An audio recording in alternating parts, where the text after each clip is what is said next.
Salutations all, this is Basic Public Speaking. This is video 3 for week 2, and this is over chapter 12, speech genres. I know, big leap. We just went over chapter 1, now we're at chapter 12. Well, I wanted to cover this chapter first before we go into any other chapters or videos throughout the course. As with every other video, there is a PowerPoint presentation and a chapter review posted on Blackboard already, and it's labeled speech genres in chapter 12. So let's break it down. There are genres with everything: television series, book series, movies, so forth.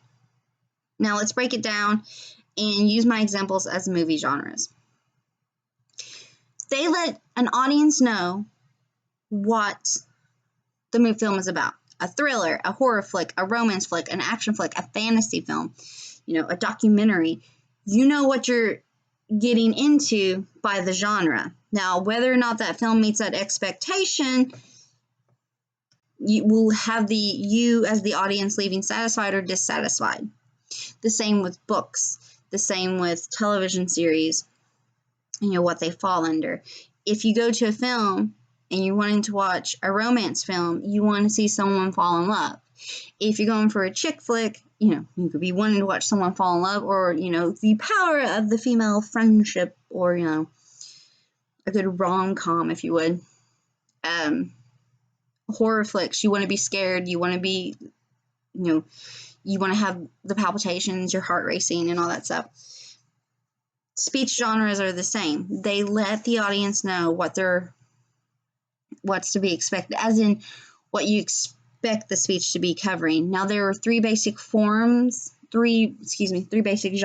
of public speaking that have kind of been kicking it since Aristotle's time. So that's celebratory speaking, informative, and persuasive speaking. Celebratory, this is like your weddings, funerals, graduations, even looser, goosey words, roast with comedians. And then there's informative speaking. This is where you are telling us about something. It could be a straightforward telling us something, or it could be an informative how-to speech, which we do one of those. One of your first speech is an informative speech where you are informing me about you. I've already done that in-depth video. It's been posted, ready to go. I posted it last week to kind of give you an idea, because that first speech is due this week. So to anyone new to the class that just joined and maybe didn't quite get that video, your first speech will be due this week, between Friday and Sunday. And this is the straight, just you record to me. And the criteria requirements for that speech is already on a different video, so I'm not going to go into detail with it here, but we'll repost it so that it's fresh in your mind. And persuasive speech. Persuasive speeches is where we are trying to get someone to believe or act or agree in a way, or disagree to our cause. When I say that, it's political season, so we see more speeches. We are seeing more of, online from the conventions, politicians giving speeches, and, they're on the campaign trail. We see more of that. Those are persuasive speeches. And it doesn't have to be up as in-depth and serious as a political persuasive speech, but it also encompasses, perhaps a stop sign needs to be added, or a turn lane needs to be added to a road. Those are also persuasive speeches. And we will do a persuasive speech later on, and you don't have to do it as a serious topic. It can be fun. What's better, Burger King or McDonald's? I don't really eat either one of them, so I don't know. Who has the best chicken? Insert here. Who was the best doctor in Doctor Who? Who played the best Batman or Superman? There's been quite a few of each. So let's break it down a little bit more to the different genres of public speaking and kind of what they were called back in the day in ancient Greece from our man Aristotle. Again, we're going to hear a lot of these names throughout the entire semester. So, Aristotle argued that the types of speeches could be boiled down to 3 repeated forms. Let's hope I don't butcher this. Epidactic, which is your celebratory speech. Forensic, judicial, and deliberative. That's a political speech. So let's talk about the celebratory epidactic. Sorry, I just have to make a face when I say it. It's the only way I think I can say it without butchering it too bad. For Aristotle and his contemporaries, the form of the celebratory speech is, this refers to all forms of speeches that praise or blame someone for something. So, break it down now. Speeches at funerals or weddings usually praise whom the funeral's for or the couple. And speeches at an event, such as a rally for a sports team or political event, it may focus on an unworthy opponent. That's what they mean with celebratory in Aristotle's day. Is like, this dude, not happening. This team, no good. They're kind of like shifting it from like me to not them.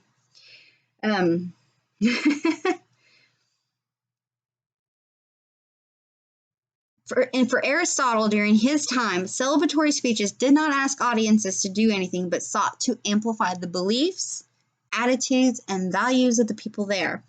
Consequently, the focus of such speaking is to strengthen community bonds and to celebrate the present moment. So we still have celebratory speaking today. It may not be as so much as not you, but me, which we will get into more in depth when we get to the celebratory section of videos. The next this is judicial, and this is the forensic or legal. Back in Aristotle's time, Athenians didn't have lawyers. So if a person was accused of a crime or wished to accuse someone of legal wrongdoing, they would have to make a speech of that person's guilt or of the innocence of themselves to the court. Aristotle suggested this kind of speaking that it's asked the audience to make a judgment about a deed done, so a past event.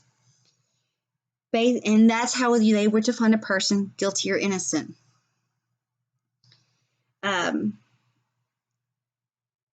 Today, we refer to this particular kind of speaking as legal oratory or the rhetoric, and this is usually more, province for your lawmakers and court commentators. Legal speaking is its own genre. It's its own world. If you pursue a law degree, it is its own, encompasses its own. So we don't follow, obviously, judicial as the way Aristotle did. So the last they talk about is the deliberative. These are the public speaking genres of Aristotle's time. So I really want to,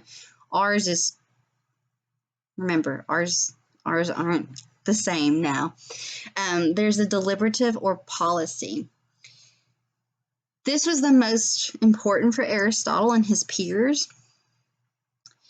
This concerns persuasive argument, and this, we still do persuasive argument. This is debating what folks should or should not do. So it's not based off a past event. You're not giving a speech to why guilty or innocent. This is why we should or shouldn't do something. So this is where the persuasive falls into place. This speech is, we can't predict the future, but we can try to sway it.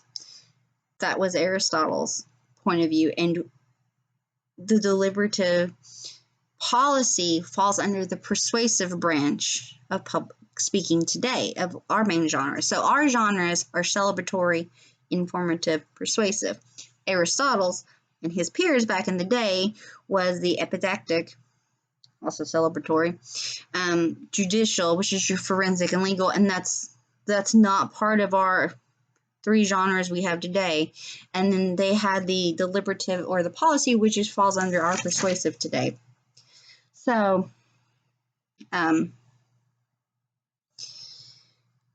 our genres again for today is that we have celebratory, and this is to celebrate community. So this is weddings, graduations, funerals, comedians and roast, comedians themselves. You could also think of panels at Comic-Cons and Q&As with actors and stuff. This is just to celebrate a community. Informative speeches is speaking to inform.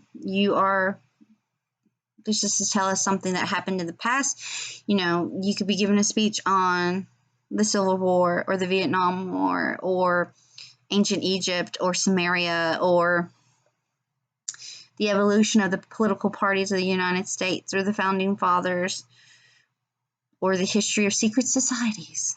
That's a past. Or it could be an informative today.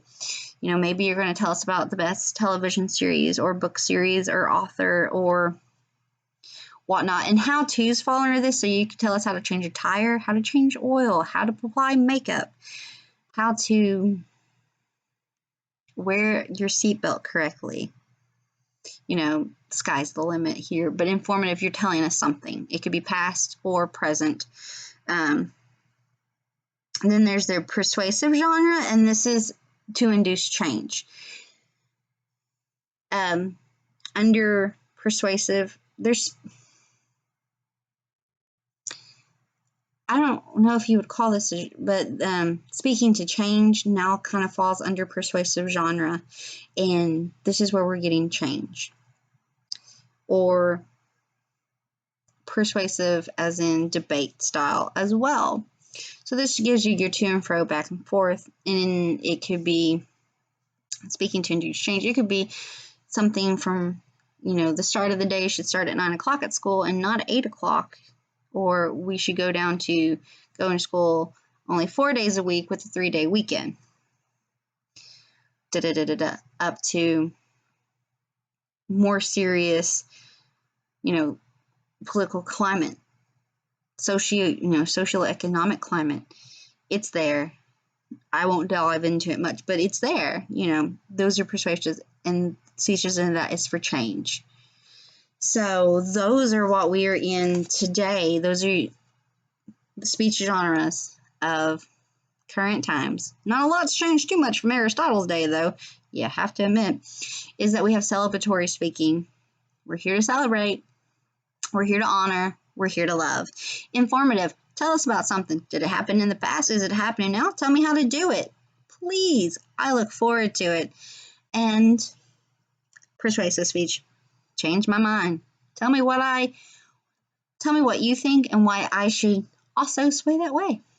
So those are that's our speech genres. We'll go into depth with them more as we hit those particular speeches. Again, I said at the beginning of the video, I'm going to say it now, is that there is a chapter review and a PowerPoint presentation on the page, on Blackboard already uploaded.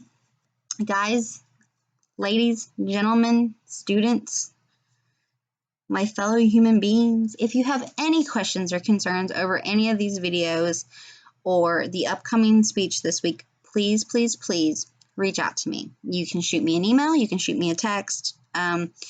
Blackboard messaging, I can send you emails, but the Blackboard Messenger, I think, is still down. And I'm going to be honest, I'm not really sure when that will go back up. So I know I can send you emails. I'm pretty sure I can send you emails. But you can send me emails. My email address is on the syllabus, and I know you guys know it because y'all checked in with me. Or shoot me a text. Or, I'm on social media too. So if you want to, if it's easier for you, like on Facebook or something, to to do like a direct message, that's fine too. But reach out to me if you have any questions or concerns about anything. Again, your first speech will also be due this week, so I'll get that video reposted for you. I hope you all have a fabulous second week. I hope your first week was great and not too crazy. And good luck as you begin virtual learning in Carter County this week. Great job, guys. Thanks.